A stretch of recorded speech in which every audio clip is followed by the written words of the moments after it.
प्रधानमंत्री नरेंद्र मोदी का मध्य प्रदेश दौरा है और वो बागेश्वर धाम के लिए रवाना हो चुके हैं।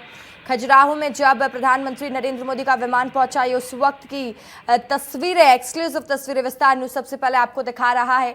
आज अगर दिन भर के शेड्यूल की बात करें जो प्रधानमंत्री नरेंद्र मोदी का रहने वाला है, वो भी जान लीजिए।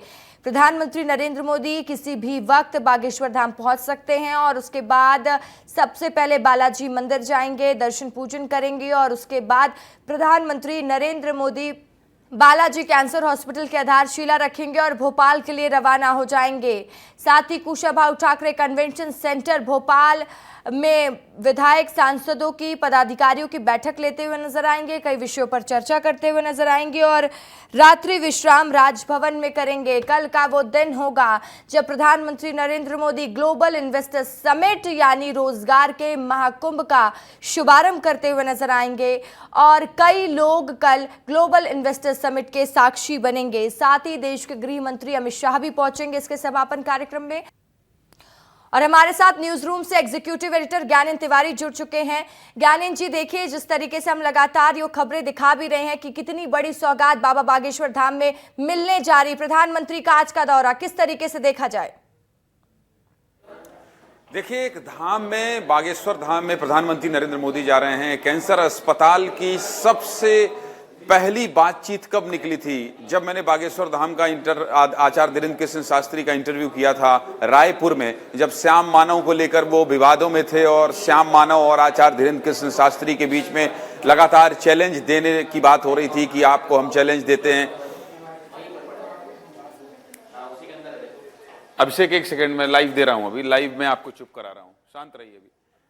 तो मैं ये बता रहा था कि किस तरह से उस समय बातचीत हुई थी और ये बताया गया था कि मैंने उनसे पूछा था कि आप इतना पैसा कमाते हैं, उस पैसे का क्या करते हैं?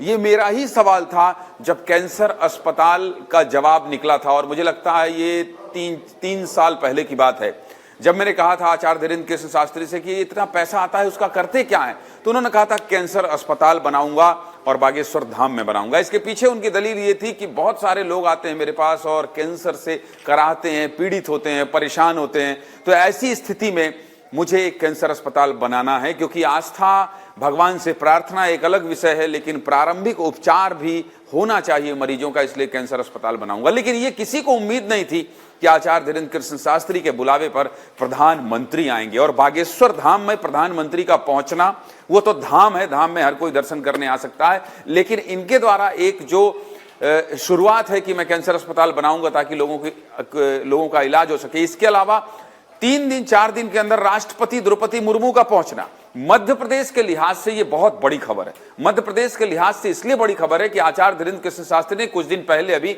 अपनी एक हिंदू यात्रा निकाली थी। सनातन को लेकर वो लगातार मुखर रहे हैं कि मैं हिंदुओं को बचाने के लिए, हिंदुओं को एकजुट करने के लिए हमेशा मुखर रहा हूं। ऐसी स्थिति में इसके राजनीतिक मायने भी हैं। प्रधानमंत्री मोदी का बागेश्वर धाम में आना, आचार्य धीरेन्द्र कृष्ण शास्त्री के निमंत्रण में आना और फिर वहां आकर मध्य प्रदेश के इन्वेस्टर समिट में आना, राष्ट्रपति का आना, 251 कन्याओं का वहां विवाह होना, ये बहुत बड़ी खबर है। ये बहुत बड़ी खबर है रसिका, और इसलिए भी देखा जाना चाहिए इसको इस रूप में क्योंकि भारतीय जनता पार्टी की जो सरकार है वो हिंदुत्व को लेकर यह मानती है, जिसको दूसरे राजनीतिक दल भी ये समझते हैं कि हिंदुत्व की जो पिच है, मैं हमेशा जब हिंदुत्व की बात करता हूं तो पिच की बात करता हूं, क्रिकेट की भाषा का इस्तेमाल करता हूं, वो इसलिए करता हूं क्योंकि बागेश्वर धाम में प्रधानमंत्री मोदी का आना मतलब आप समझ जाइए कि इसके क्या सियासी मायने हैं और कितना बड़ा संदेश आज छतरपुर से निकलकर जाने वाला है। क्यों? क्योंकि मोदी आ रहे हैं, राष्ट्रपति आ रहे हैं। इससे पहले मुझे याद नहीं, अगर मैं गलत हूं तो मुझे करेक्ट कीजिएगा,